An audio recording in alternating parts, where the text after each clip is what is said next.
It's Psalms chapter 86, verse 17, and it says, send me a sign of your favor. Send me a sign of your favor. And I pray that all the time over your lives. I want you to grab that word that God's opened thousands and thousands and thousands of doors to us. I've seen that in the last few weeks beginning to happen in people's lives. I've been praying for Duncan. And this story is all about missions, whether you realize it or not. It was that word sent us to England. That word was a mission for us to start this church here in the Coachella Valley. But a few weeks ago, I began to pray that word. When it came back supernatural, I began to pray that word over Rennie in the Bethany house. Because to be perfectly honest, I've been frustrated with the progress of the Bethany house because of some wars that are happening in the region.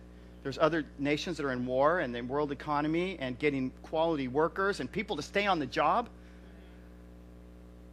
It's not that easy. And through circumstances, you just begin to think, I thought by now it would be done and opened and da-da-da. I begin to pray, God, I need a sign of your favor. Rennie, she put it all on the line and went over there. And she's got 5 babies that she's watching already for the Bethany house, but she's not in the Bethany house yet. This week, Rennie, I think it was this week, Rennie walked out to the Bethany house to, just as she does, to pray over it. The men are there working on the Bethany house. And she walks up to the 2 main men that are overseeing the project, or workers on the project, the 2 main men. And she walks up to them. She's going to thank them for working on the project. So she says to one of them, thank you for working on this project. What's your name? He says, my name's Robert. So then she turns to the other one and goes, what's your name? And she goes, my name's Duncan. And she goes, thank you, Robert and Duncan. And then it hits her mind. Her father's name was Robert Duncan. And it gets a little better than that, people. Her father was an orphan.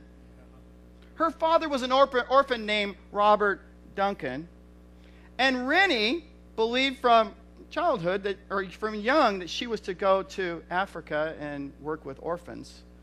And she became a little bit of that hope deferred, I wish that it would happening by now.